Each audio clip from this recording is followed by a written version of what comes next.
Red Blue JD. Impossible for humans to unscramble. Showing objects spotted by Navy fighter pilots during training flights in 2015. To a windmill in Texas, locals found a single dead occupant who was, quote, not an inhabitant of this world. The extraterrestrials have been the threat so far is not true because they could have taken us over anytime they wanted to. No problem.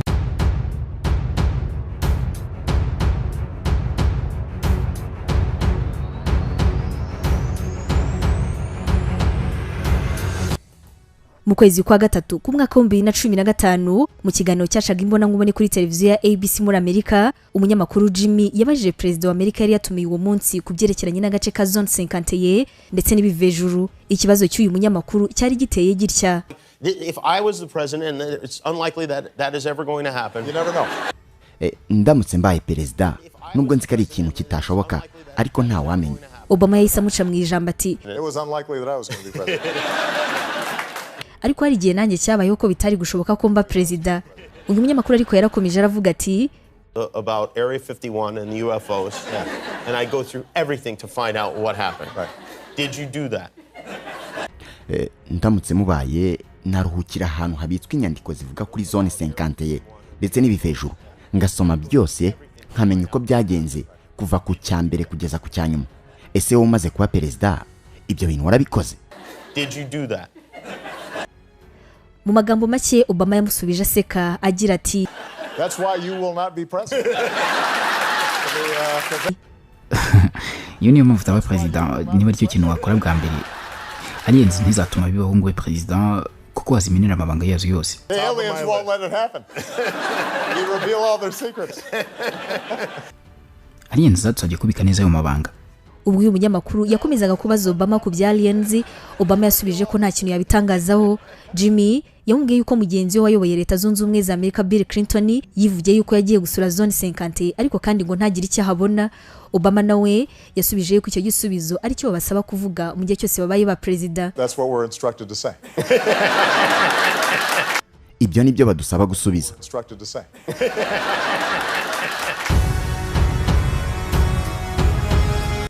Ikinyamakuru NBC News kigeze kwandika inkuru mu ncamake yavugaga iti: mu myaka 50 iri imbere ubushyuhe bw'isi buzaba bwarazamutse cyane mu bihugu bimwe na bimwe ku buryo umuntu uzaba adafite climatiseur zihagije atazabasha kubaho.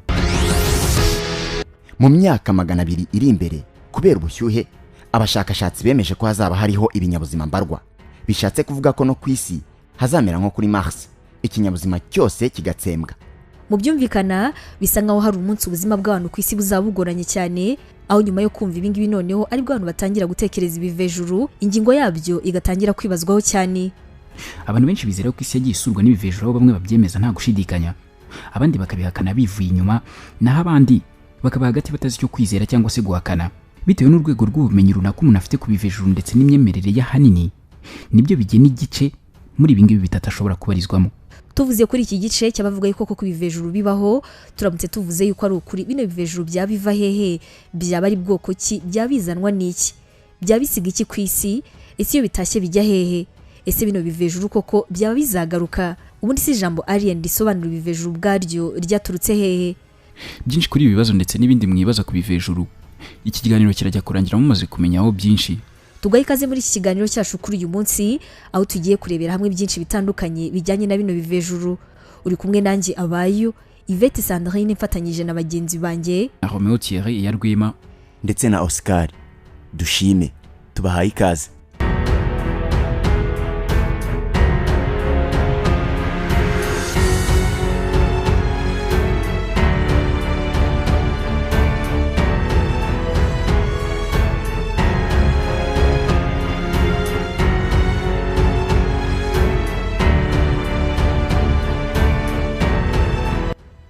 Ijambo alien risobanura iki? Alien ni ijambo rikomoka ku rurimi rw'icyongereza bigasobanura umuvamahanga, ari nayo mpamvu alien rishobora gukoreshwa ku muntu mushya mu gace runaka.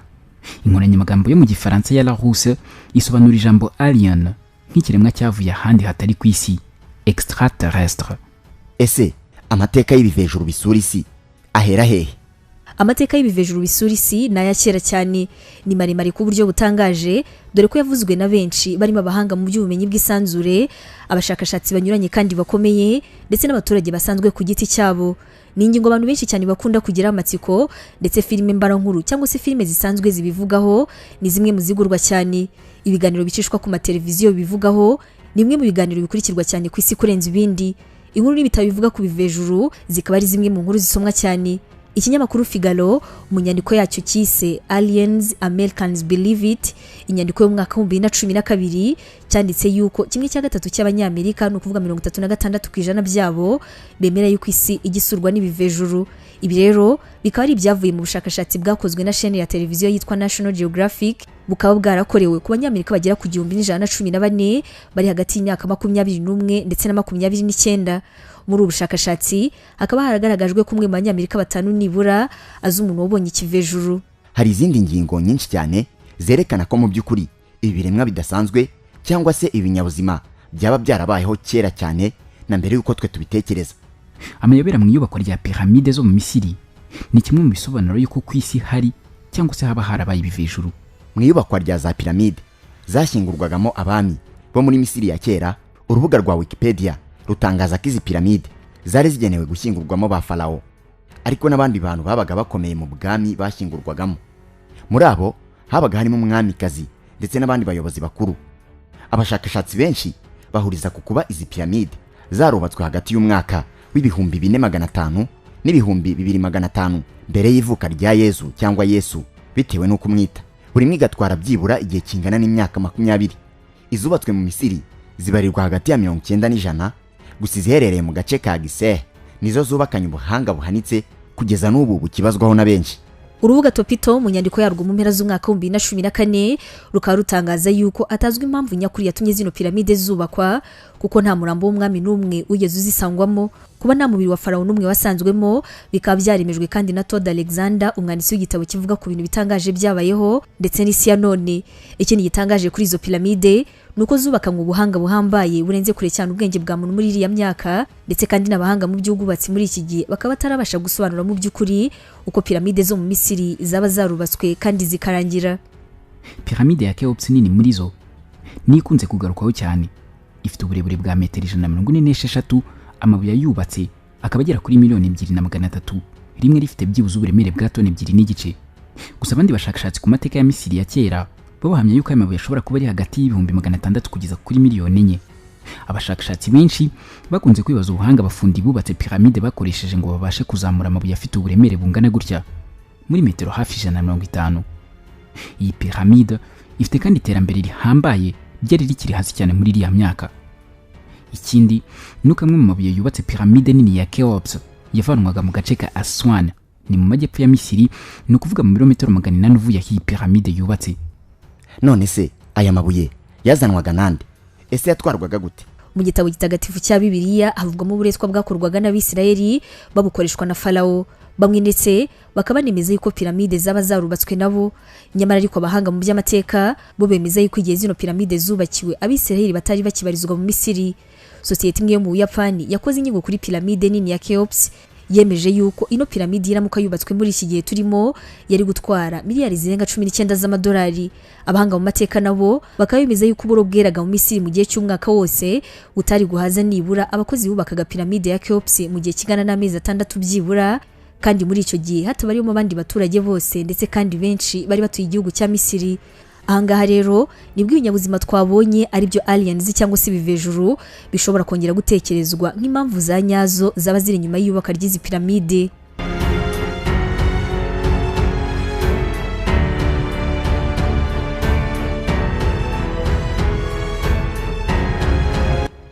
Ibishushanyo by'ibikoresho bigezweho muri iki gihe byasanzwe ku nkuta zo muri piramide ya Misiri ya kera, nacyo ni kimwe mu bituma benshi bibaza yuko ubwenge bwo kubona ibintu bizakorwa mu myaka myinshi yo mu gihe kizaza atari ibintu byajuko gusa. Uburyo piramide zo muri Gize zubatse ku buryo bugaragaza amerekezo y'isi. Ubuso bwazo n'ubunini bwazo bukoze ku buryo ukoresheje imibare ubona aho biherereye ku ikarita y'isi, ndetse zikaba ziherereye ku murambararo n'ubutumburuke bw'isi bungana. Ubumenyi nk'ubu ngubu n'ubundi buhanga buhambaye tutarondoye ku ibokwa ryazo ko kiriya gihe butari bwakageze ku isi, abubatsi babukuye he? ese byaba ari uguhurirana? Niba ikiremwa muntu cyari kitaragira ubuhanga buhanitse nk'ubwubakanywe piramide zo mu Misiri, ninde wazubatse? Haba hari ibindi biremwa byafashije abanyamisiri kuzubaka no kubereka ubwenge bwo kuzubaka? Izi piramide reka dusenga bazivaho gato tuvuge ku kindi kintu cyavuzwe cyane.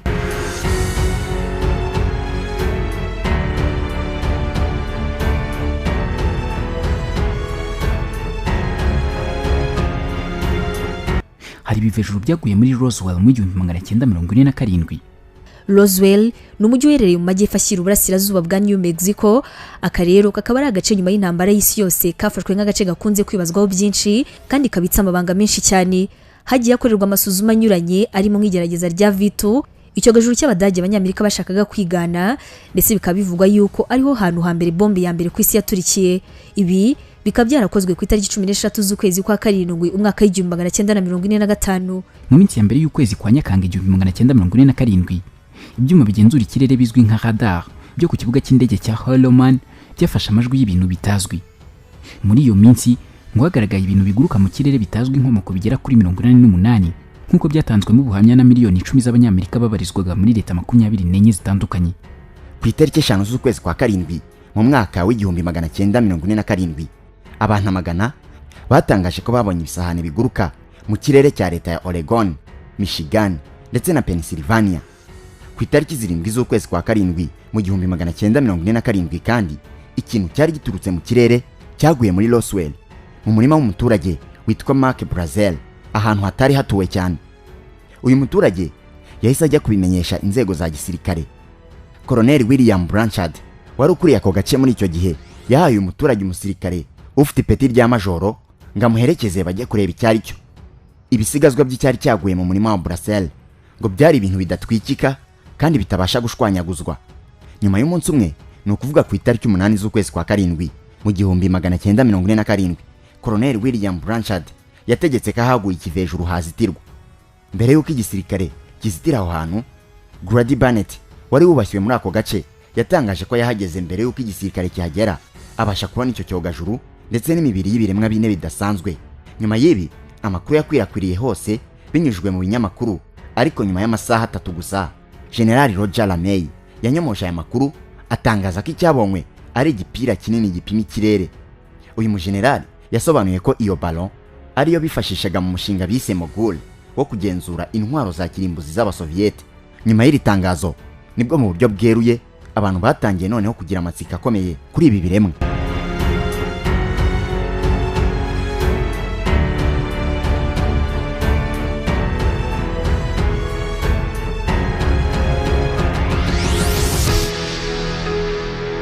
Nubwo ahisabaho kwivuguruza ku ruhande rw'igisirikare ndetse byabereye muri Roswell bigakomeza kugirwa ibanga rikomeye, urubuga rwa Wikipedia rutangaza yuko mu mwaka w'1978 Lieutenant Colonel wari warasezerewe mu ngabo Jesse Marcel, uyu nguyu akaba ari nawe wagize bwa mbere hari ibisigazwa by'icyo kivejuru. Mu kiganiro bagiranye yemereye umushakashatsi ku bintu biguruka mu kirere bitazwi witwa Stanford Friedman kuko ibisigazwa by'icyo kivejuru cyaguye muri Roswell byari ikintu giturutse kundi mubumbe kandi uyu mubumbe utarisi.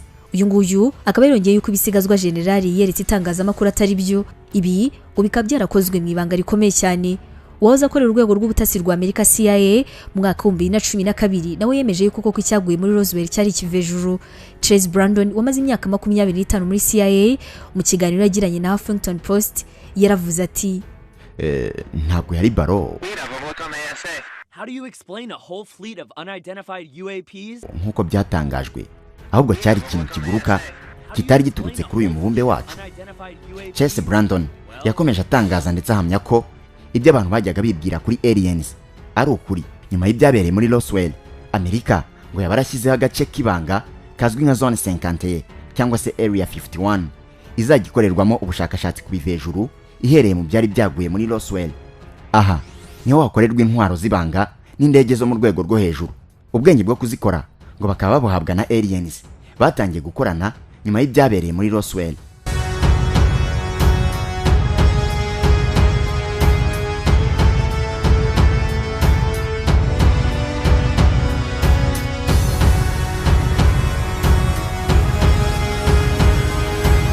Perezida Eisenhower bivugwa yuko yahuye na aliens inshuro zigera kuri 3 zose. Mu nyandiko yacyo mu mwaka wa 2012 ikinyamakuru Slate cyatangaje ko Perezida Eisenhower uyu wayoboye leta zunze ubumwe za Amerika hagati y'umwaka w'1953 kugeza muri 1961 yabonanye na aliens inshuro zigera kuri 3 ndetse ngo baza no kugirana amasezerano y'ubufatanye. Aya masezerano ngo kuba yaragiranye na aliens zo mu bwoko bwa aliens Greasy. Timothy Good wahoze akora muri guverinoma ya Amerika akaba watangarije ikinyamakuru BBC2 ibyaya mabanga. Everything we're hearing from our satellites or everything that they're hearing from our civilization. Kuko ikinyamakuru Huffington Post gikomeza kibitangaza gugura kwa mbere kwabaye umwaka w'1954 ukaba karabereye ngo muri Holman Air Force mu gace ka New Mexico twavuze haruguru. Icyo gihe ngo Perezida yaraherekejwe n'abakozi ba FBI ndetse n'abantu bakomeye cyane. Nabwo ari Timothy wenyine wari ubaye wa mbere mu gutangaza ko Perezida Eisenhower yaba yarahuye na aliens kuko mwaka wa 2010 hanasakaye amashusho y'umugabo witwa Henry wahamyaga yuko yabonye igihamya y'ubutumwa bwari bugenewe Eisenhower. Ubwo butumwa bw'ibanga bukaba bwaravugaga yuko aliens ngo ziri muri leta zunze ubumwe za Amerika ndetse ko Eisenhower yashoboraga guhura nazo uko yabishakaga. Eisenhower kandi akaba umwe mu perezida ba leta zunze ubumwe za Amerika bakunze kugaragaza ibyiringiro kuretse hano ku isi hari indi migabane ibaho ubuzima ndetse n'ibindi biremwa.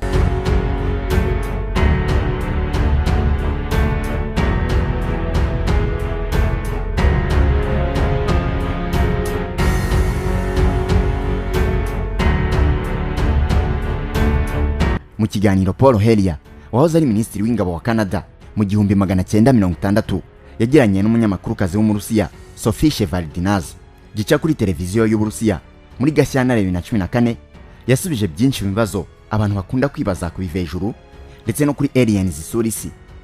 Paul Hellyer niwe muntu wahoze ari mu buyobozi bw'igihugu gikomeye watangaje byinshi kuri iyi ngingo mu gihe abandi bakuru b'ibihugu bikomeye ku isi n'abayobozi bakuru bakunda kutagira icyo babitangazaho. Uretse kuba ari umwe mu bantu bazi byinshi nk'umuntu wayoboye igisirikare cya Canada mu ntambara y'ubutita, Paul Hellyer ni umwe mu bakora ubushakashatsi bwimbitse ku bivejuru bisura isi. Ikindi nuko muri ikiganiro yasubije byinshi mu bibazo abantu bibaza ku bivejuru bisura isi aliens. Umunyamakuru Sophie yabajije Paul Hellyer icyo ashingiraho ahamya ko aliens zisura isi, asubiza muri aya magambo: impamvu mbivuga nuko mbizi zisura isi yacu kuva mu myaka ibihumbi yashize. Ibivejuru bisura isi nk'uko tubona indege zitembera mu kirere.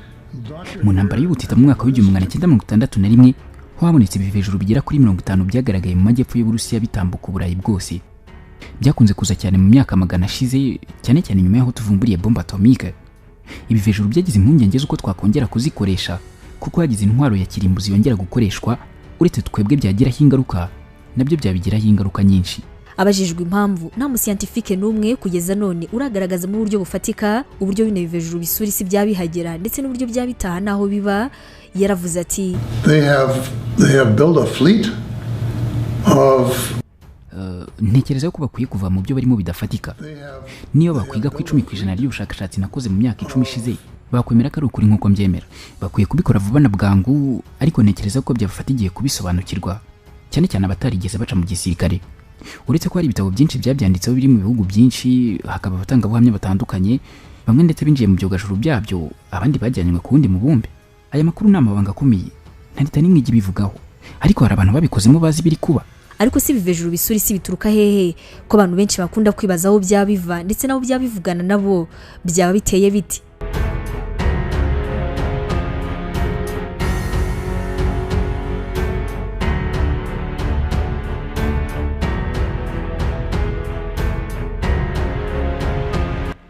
Zituruka ku ruhurirane rw'izindi nyenyeri nka Pleiadians, Zeta Reticuli n'izindi. Hari n'izindi zituruka kuri Andromeda. Impamvu nta nimwe tubona, ntekereza yuko ari uko zitajya zivanga mu bintu byacu tutazitumiyemo. Zivugana n'abantu. Hari n'umusore duheruka kuvugana mu kwezi gushize yagiranye umubano nazo ndetse n'umuvandimwe we mu 1974 zabajyanye kuri Andromeda, zibasobanurira uko zitekereza ndetse zibabwira yuko turi kwangiza isi yacu ndetse ko ikintu kibi kizaba ku isi nitudahagarika imigenzereze. Tumara igihe kinini turwana hagati yacu, tukamarira amafaranga ku ntwaro n'igisirikare aho kwibanda ku kugaburira abashonje. Dukinira ku ntwaro za kirimbuzi zifite ingaruka mbi cyane ku isi. Ntizibikunda, ari nayo mpamvu zahisemo gukorana natwe. Zihitamo abantu batazitinya kuko zishobora gutera ubwoba abantu benshi. Urugero naguha ni urw'umugabo watwaraga indege w'umunyamerika wakoranaga na Toll White muri Nevada nyuma za kwicwa n'ubwoba. ku bwa Paul, aliens ngo zaje gufatanya n'abantu cyane cyane mu kubaka iterambere mu ikoranabuhanga kuko ngo zateye imbere cyane ariko abo zikorana nabo bose aho kwita ku biteza imbere ibihugu byabo ku buvuzi, ubuhinzi n'ibindi ngo bibanda ku ntwaro zigezweho.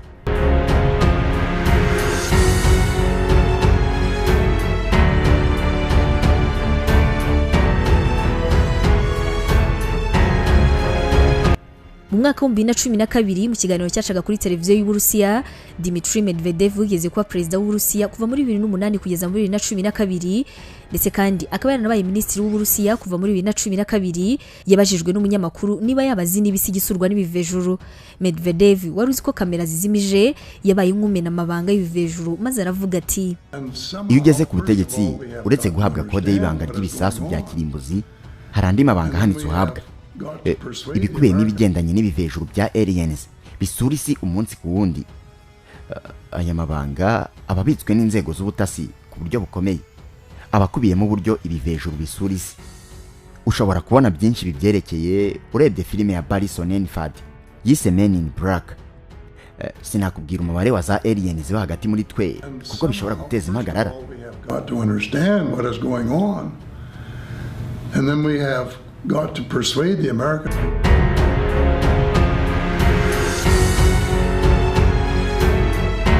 Uretse n'ibi hari ubundi bushakashatsi buherutse gukorwa na televiziyo yo muri Amerika bwemeje yuko 36 by'abanyamerika bose bemera yuko ibivejuru bibaho. Uyu mubare kandi akaba ari umubare ukomeza kugenda uzamuka uko bwije n'uko bukeye bitewe n'ubushakashatsi bwimbise bugenda bukorwa n'abantu bakomeza kugenda babyizera. Umunyakanada wabaye minisitiri w'ingabo muri icyo gihugu mu gihe cy'intambara ya kabiri y'isi nawe yirutse kwemeza yuko yiboneye ibikorwa by'ibivejuru mu gihe cy'iyo ntambara. Havuzwe kandi ibivejuru byinshi cyane byagiye bigwa mu Burusiya, muri Mexico ndetse n'ahandi henshi cyane ku isi mu bihe bitandukanye. Mu mwaka wa 1954 havuzwe urugendo rwa perezida wa Amerika Dwight Eisenhower waburiwe irengero mu gihe cy'amasaha 28 ndetse n'abamurindaga batazi yaherereye.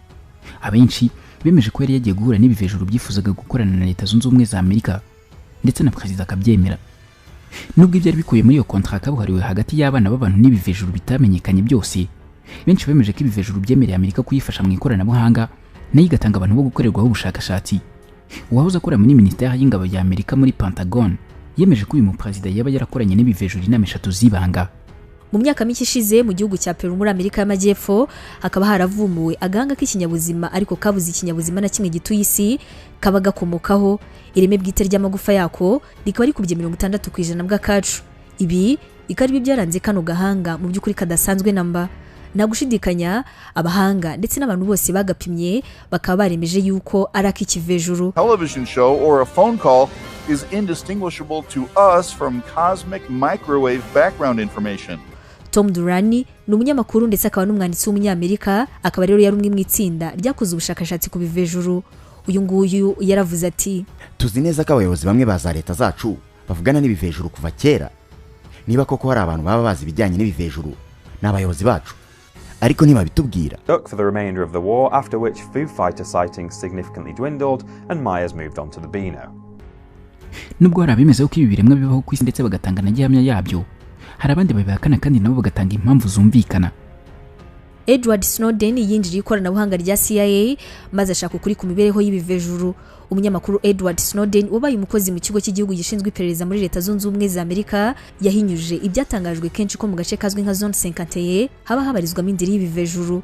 Edward Snowden yabitangaje nyuma y'igenzura yakoze mu ikoranabuhanga rya CIA maze ashaka gihamya ku mibereho y'ibivejuru. Muri Nyakanga umwaka wa 2019 abanyamerika basaga 45 babinyujije kuri Facebook bagaragaje ko bifuza kujya gusura Area 51, agace kavugwamo ibivejuru byinshi cyane. Aka gace kakaba gaherereye muri leta ya Nevada mu burengerazuba bwa Amerika, ahubatse ikigo cya gisirikare cy'abanyamerika kimwe mu bya mbere birindira umutekano ku isi kandi kidasanzwe. Guhera mu myaka y'1950 inshingano nyamukuru z'iki kigo zikaba zitazwi neza, dore yuko na leta ya Amerika itajya bitangaza. Bivuga yuko kano gace kaba kabarizwamo ibinyabuzima bidasanzwe ku isi, yaba ibivejuru hamwe n'ibivuga yuko byabikorerwaho ubushakashatsi butandukanye. Aka gace kakaba karinzwe n'imitwe myinshi y'abasirikare ndetse kazengurutswe n'ikoranabuhanga rigenzura buri cyose gishaka kuhinjira. Bivuga yuko n'abasirikare ba Amerika bakorera hafi aho, iyo hari uwibeshya akajya atemerewe abihanirwa kandi bikomeye. CNN yanditse ko mu gitabo gishya Permanent Record giheruka gutangazwa na Snowden ku wa 17 Nzeri 2019 yagaragaje ko ibivejuru ntaho yabibonye mu ikoranabuhanga rya CIA.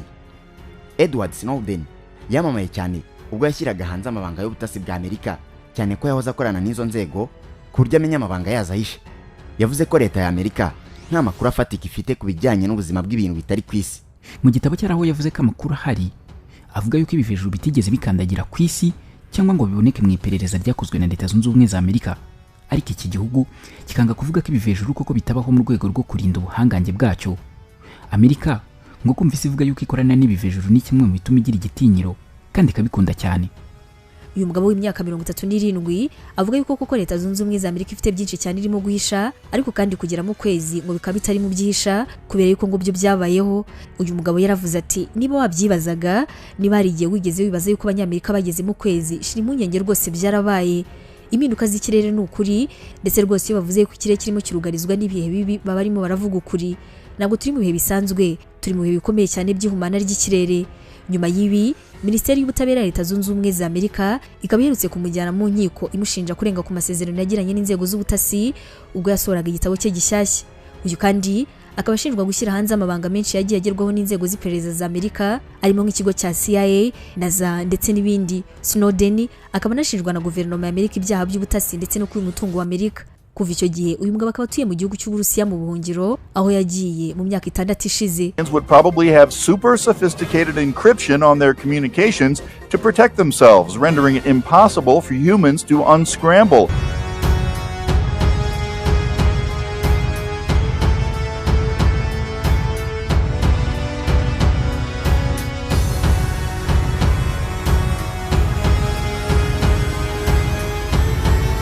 Vuba aha hari ubundi bushakashatsi bwakozwe na NBC News, aho impuguke akaba n'umwarimu muri Oxford University yahamije ko ibivejuru biri mu isi kandi byatangiye kubyarana n'abantu.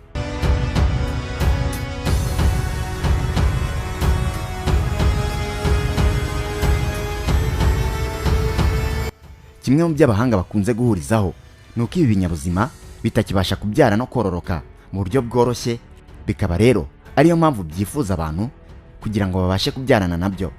Ikindi ngo gukora ibyimanyi kuri byo nibyo bizatuma bibasha gufata isi mu buryo bworoshye. Bivugwa kandi byemezwa ko icyaba gituma ibivejuru biza ku isi ari uguhangana n'ihindagurika ry'ikirere, ngo dore ko nabyo ribihangayikishije cyane. Umwarimu muri kaminuza ya Oxford, Dr. Yang Haichi, yemeza ko ibyogajuru biri mu isi byatangiye gushimuta abantu bikabyarana nabo kugira ngo bibyarane ibyimanyi bizahangana n'ihindagurika ry'ikirere. Ni ibintu Dr. Chi amaze imyaka akora ubushakashatsi, ndetse yanditseho igitabo Alien Visitations and the End of Humanity, ubushyitsi bw'ibivejuru n'irangira ry'ikiremwa muntu. Uyu mugabo akaba yemeranye n'umushakashatsi Dr. David Jacobs yo muri Leta Zunze Ubumwe za Amerika, nawe wigeze kuvuga yuko intego nyamukuru y'ibivejuru ari ugukoloniza isi, byarangiza bikabyarana n'abantu. Ibi ngo bikabikorwa mu rwego rwo gushaka ibyimanyi. Dr. Jacobs nawe yemeza yuko ibyo byimanyi byatangiye kutugendamo ari uko ngo tutabizi. That they have to do something about it because they're the one that's putting up the money to keep this threat alive. Ikinyamakuru cy'abanyeshuri ba kaminuza ya Oxford kivuga yuko Dr. Chi yashimangiye ko kimwe n'abatuye isi ibivejuru nabyo bihangayikishijwe n'uko ikirere kirimo kugenda gihinduka. Dr. Chi akomeza avuga yuko ngo ibivejuru bihangayikishijwe cyane n'uburyo isi irimo kugenda ishyuha ndetse n'ibyuka bihumanya bikomeza kwiyongera umunsi ku wundi. Uyu mugabo kandi akaba akomeza avuga yuko ibivejuru bihangayikishijwe n'ibisasu kirimbuzi bikomeza kugenda bikorwa n'abantu. Dr. Chi yemera ko hari amoko ane y'ibivejuru. Hari ibifite umubiri muto, ibibyibushye kandi birebire, ibifite amagaragambya n'amaso nk'ay'inzoka, n'ibiteye nk'isazi. Ibi byanyuma biteye nk'isazi nibyo bikomeye kurusha ibindi bivejuru bitanga n'amategeko. Yasobanuye ko mu bantu baburirwa irengero harimo nabo ibi bivejuru bishimuta kubera impamvu irimo gukora ubushakashatsi butandukanye ku buzima bwabo bwibanda cyane cyane ku gukora ibyimanyi. Dr. Chi kandi ahamya ko ibivejuru bitari kure y'isi, ahubwo ko biri hafi yacu gusa ntitubibone.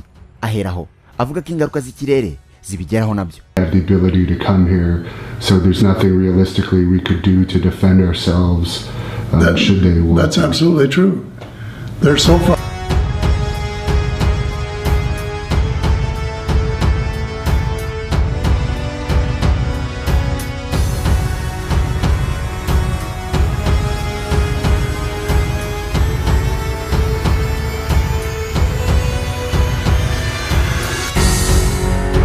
ntabwo tuje ngaha kugira ngo tugwamirize ko ibivejuru bibaho cyangwa se ko bitabaho. Ni amakuru anyuranye agenda bivugwaho, twe tuba twaje gusa kubabwira ndetse no guhuza. Niba hari ikindi gitekerezo wumva kuri ibi binyabuzima, ikibazo cyangwa se inyunganizi, twakwishimira kubisangira nawe. Tubashimiye umwanya wanyu mwafashe mugakurikirana ikiganiro twabateguriye none, aho mwari kumwe nanjye Abayo Yvette Sandrine na Romeo Thierry ya Rwema ndetse na Oscar. Dushime naho utaha, Imana ibarinde.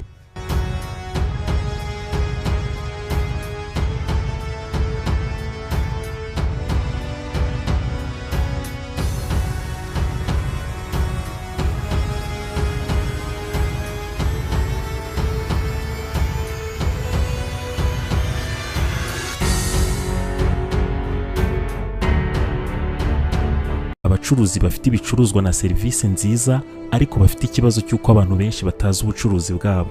Hari icyo wakora ibihumbi n'ibihumbi by'abanyarwanda bakarara bamenya ibikorwa byawe.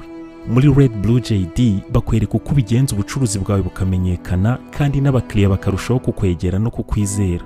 Bafotora ibikorwa byawe, bagasobanura ubuziranenge bwabyo, bakanabimurikira abakiriya. Bafotora abageni, bakanababikira video z'ubukwe bwabo kuri YouTube ku buryo nta kibazo cyo kongera kubura amashusho cyabaho. Abaririmbyi babakorera amashusho y'indirimbo zijyanye n'igihe, bakanabafasha kumenyekanisha ibihangano byabo. Abantu basobanutse bamaze kumenya ibyiza byo gukorana na Red Blue JD. Abakorera munsi y'isoko rya Kimisagara werekeza Nyabugogo. Wahamagara kuri 0788 36 53 55. byigeze bikubaho kwitabira ibirori, inama cyangwa se ibindi bikorwa bikaba uhari ukabikurikirana kuva bitangiye kugera bisoje, ariko nyuma y'ukwezi kumwe ugatangira kwibagirwa bimwe mu bice by'uko uwo muhango wagenze kandi wari uhari? Niba urimo kureba aya mashusho, ni uko udashobora kwihanganira kureba amashusho no kumva amagambo atari meza. Turi miliyari 7 z'abantu kuri iyi si. Abarenga miliyari 4 muri twe dukoresha internet. Buri wese muri twe arihariye, ateye ukwe, afite ibyo akunda ku giti cye adahuje n'undi wari we wese. None niba dutandukanye, kubera iki twagira ubwoko bumwe bw'ibirori? Kubera iki inkuru zacu abantu bazi barakimwe? Ntabwo bikiri ibanga ko ari we wese ko uyu munsi Red Blue JD ari kompanyi ifata amashusho ikanayatunganya, igakoramo inkuru cyangwa se ibyegeranyo bidashobora guhaza ijisho cyangwa se ugutwi ko ari we wese inshuro imwe. Red Blue JD ni inkuru yo kubara, ariko cyane cyane ni inkuru ivuga uburyo abantu bafata amafoto meza y'ubukwe n'ibindi birori. Inkuru y'uburyo babika amashusho y'ibirori n'ibindi bikorwa kuri internet, ubwo ukabubonye uburenganzira bwo gutunga amashusho yawe ubuzima bwose. Nta muntu nzi wakoze ibirori, inama n'ibindi bikorwa ngo areke gushimishwa no kongera kugira bya byishimo cyangwa se kwiyumva nk'uko yiyumvaga cya gihe. Ibi bikaba atagombye gusubiramo bya birori, ahubwo akabikesha amashusho n'amafoto yafashwe mu buryo bwiza. Umuntu wese uvuze ibirori bishingiye ku muryango no ku mibanire abavuze ubukwe. Uvuze ubukwe bwagenze neza, abavuze amashusho n'amafoto yabwo yafashwe neza. Uvuze amashusho n'amafoto yafashwe neza mu bukwe, mu nama no mu bindi birori, abavuze Red Blue JD. Red Blue JD ni indi nyito bakoresha iyo bashaka kuvuga filime mbarankuru zikozwe mu mashusho meza n'ubutumwa butava mu mutwe w'uwabwumvise. Hari ikibazo kimwe kirebana n'iyi ngingo. Ibi byose mwabikoraga mute Red Blue JD tarazi? Abakorera munsi y'isoko rya Kimisagara werekeza Nyabugogo. Wahamagara kuri 0788 36 53 55.